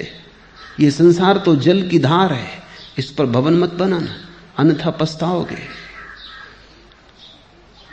स्थिर को खोजो, सदा उस पर नजर रखो जो सब बहाव के बीच में भी ठहरा है। गाड़ी चलती है, चाक घूमता है, लेकिन कील ठहरी रहती। कील पर नजर रखो, कील में तुम उसे पाओगे, चाक में संसार है। संसार का अर्थ ही चाक है, इसलिए हम उसे संसार चक्र कहते हैं। वो घूमता चला जाता है, लेकिन जिसके सहारे घूमता है वो कील स्थिर है। अस्थिर को भी होने के लिए स्थिर का सहारा चाहिए, झूठ को भी जीने के लिए सत्य का सहारा चाहिए, स्वप्न के घटने के लिए भी सच्चा दृष्टा चाहिए, अन्यथा स्वप्न भी ना घट सकेगा। कमल के पत्ते पर जल जैसे तरल और अस्थिर होता है, ऐसा ही ये जीवन अतिशय चपल और अस्थिर है। इससे बहुत अपने को मत जकड़ लेना, अन्यथा तुम जकड़ोगे, पछताओगे, दुखी होगे। क्योंकि यहां कुछ रुक नहीं सकता, तुम रोकना भी चाहोगे ना रुकेगा, सब बहा जा रहा है। जवान हो, जवानी बह जाएगी। पकड़ोगे, कोशिश करोगे, पकड़ ना पाओगे, पछताओगे, पकड़ने में ही समय व्यय हो जाएगा। ये शरीर है, कल नहीं होगा। ऐसे बहुत शरीर हुए और नहीं हो गए। संसार एक चंचलता है, एक चपलता है, एक परिवर्तन है। यहां तुम अपना घर मत बनाना। ज्यादा से ज्यादा सराएं, रात ठहरे, सुबह फिर चल पड़ना है। और यहां तुमने अगर घर बनाया तो दुख परिणाम है, इसलिए तुम दुखी हो। लोग मुझसे पूछते हैं हम दुखी क्यों हैं? इसलिए तुम दुखी हो कि तुम भवन अपना वहां बना रहे हो जहां बनाया नहीं जा सकता, और जहां बनाया जा सकता है या जहां बना ही है वहां तुम देख ही नहीं रहे हो। तुम्हारी आंखें गलत दिशा में, इसलिए दुख है। दुख गलत के साथ जुड़ने का परिणाम है, गलत के साथ संग साथ कर लेने का परिणाम है। आनंद सत्संग है।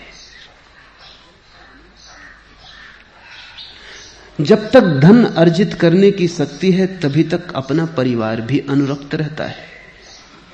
बात बुढ़ापा आने पर जब शरीर जर्जर हो जाता है तब घर में कोई बात भी नहीं पूछता। अतः हे मूढ़, सदा गोविंद को भजो। अगर परिवार ही बनाना है तो उसके साथ बना लो, अगर विवाह ही रचाना है तो उसके साथ रचा लो। इस जगत के सब विवाह है, गहरे में तलाक है। इस जगत के सब संबंध बस ऊपर ऊपर नाम मात्र है, भीतर कुछ भी नहीं है। मुल्ला नसरुद्दीन एक लखपति बाप की बेटी के प्रेम में था और कहता था चाहे जीवन रहे कि जाए,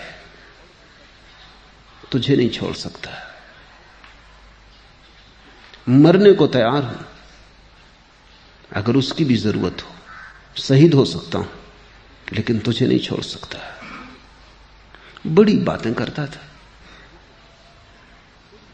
एक दिन लड़की बड़ी उदास थी और उसने नसरुद्दीन से कहा कि सुनो, मेरे पिता का दिवाला निकल गया। नसरुद्दीन ने कहा मुझे पहले से पता था कि तेरा बाप जरूर कोई ना कोई गड़बड़ खड़ी करेगा और हमारा विवाह न होने देगा। विवाह ही जिस कारण से कर रहे थे वही खत्म हो गए।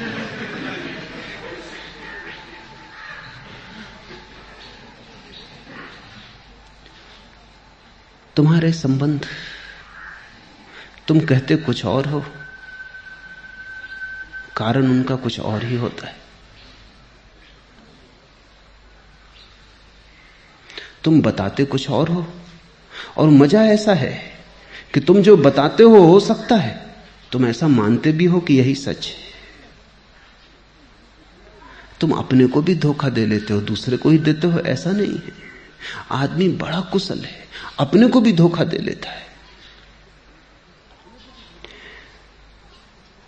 जब तक शरीर में प्राण बसते हैं तभी तक घर के लोग कुशल क्षेम पूछते हैं। प्राण निकलने पर शरीर का पतन हुआ कि फिर अपनी पत्नी भी उस शरीर से भय खाती है। अतः हे मूढ़, सदा गोविंद को भजो। जो सदा साथ रह सके उसी का साथ कर लो। जिनका साथ नदी नाव संयोग है उनका साथ भी क्या साथ है। राह पर चलते हुए जैसे यात्री मिल जाते हैं, घड़ी भर को साथ हो लेते हैं, फिर अलग अलग मार्ग हो जाते हैं, बिछुड़ जाते हैं, ऐसा ही घड़ी भर का साथ है। इस साथ को बहुत मूल्य मत देना और इस साथ को सत्य मत मान लेना। स्वप्न में जैसे किसी से मिलन हो गया है, नींद टूटते ही छूट जाएगा। बालक खेलकूद में आसक्त रहता है, युवक तरुणी के प्रेम में आसक्त और वृद्ध चिंताओं में आसक्त रहते हैं। कभी तो मनुष्य परमात्मा के प्रति संलग्न नहीं होता।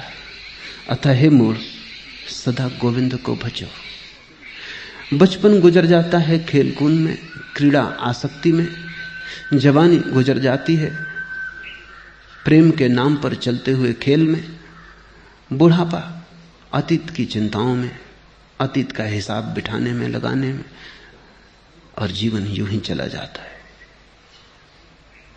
परमात्मा की याद ही नहीं आ पाती और परमात्मा को हम टालते चले जाते हैं, स्थगित करते चले जाते हैं। कल और कल और कल आती है सिर्फ मौत। परमात्मा की याद भी नहीं कर पाते और मौत आ जाती है। हे मूढ़, सदा गोविंद को भजो। इसके पहले कि मौत आ जाए, जब भी होश आ जाए, जगाओ अपने को। थोड़ा देखो क्या तुम कर रहे हो, कहां तुम उलझे हो। तुम्हारे कृत्यों का क्या परिणाम हो सकता है। तुम्हारे कृत्य, तुम्हारा धन, तुम्हारी प्रतिष्ठा सब पड़ी रह जाएगी। जो पड़ा ही रह जाएगा उसके साथ बहुत समय व्यय मत करो। जितने जल्दी जाग जाओ उतना अच्छा।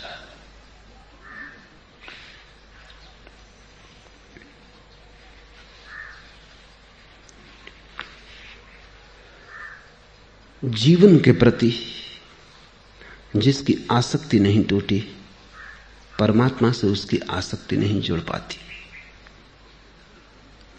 जीवन के प्रति अगर तुम बहुत अनुरक्त हो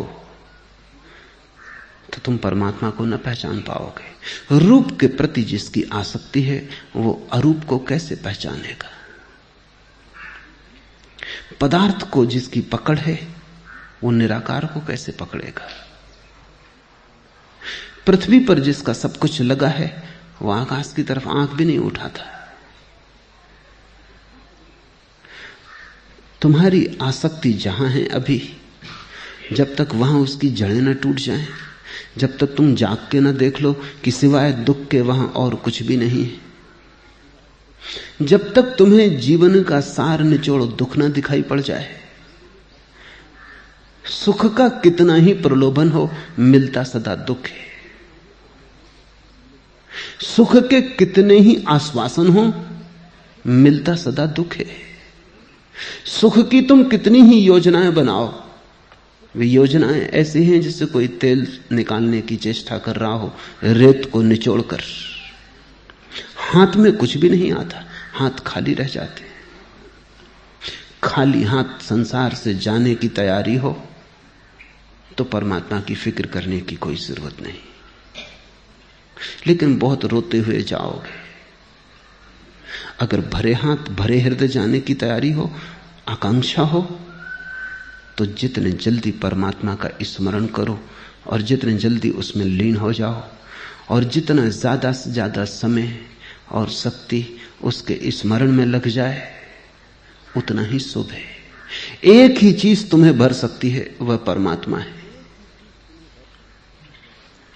और उसकी भर तुम चिंता नहीं करते हो। और जिनसे तुम कभी ना भर सकोगे उनकी तुम चिंता किए चले जाते हो। मुल्ला नसरुद्दीन की पत्नी मरने के करीब थी, वो बिस्तर पे पड़ी, आंख उसने खोली और उसने कहा, सुनो जी, क्या तुम सच कहते हो कि मैं मर जाऊंगी तो तुम पागल हो जाओगे? नसरुद्दीन ने कहा, 100%। तू मरेगी तो मैं निश्चित पागल हो जाऊं।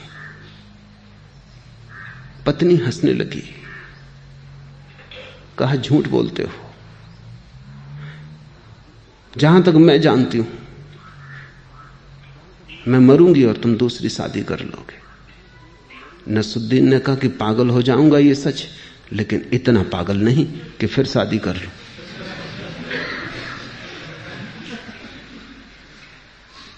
अगर जीवन को तुम गौर से देखो तो तुम दोबारा जन्म ना लेना चाहोगे, तुम फिर शादी ना करना चाहोगे, क्योंकि सिवाय दुख के और तुमने पाया क्या?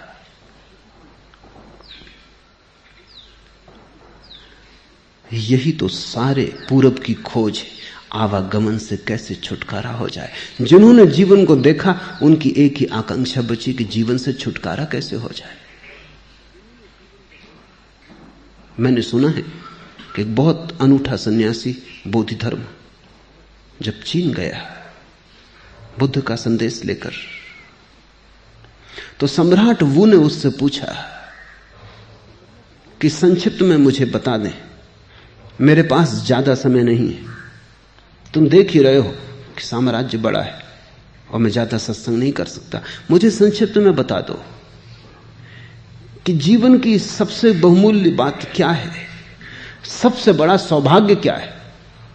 बोधि धर्म ने कहा, तुम समझ ना पाओगे, सबसे बड़ा सौभाग्य ये कि तुम पैदा ही ना होते।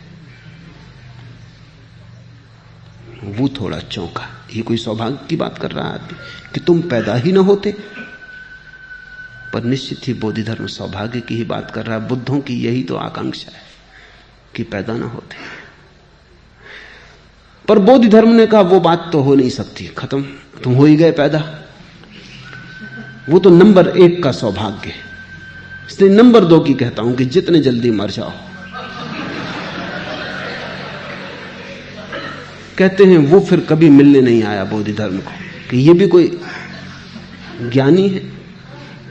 लेकिन मैं भी तुमसे कहता हूं, नंबर 1 का सौभाग्य कि तुम पैदा न हुए होते, लेकिन उस पर तो अब कोई बस नहीं, हो ही गए।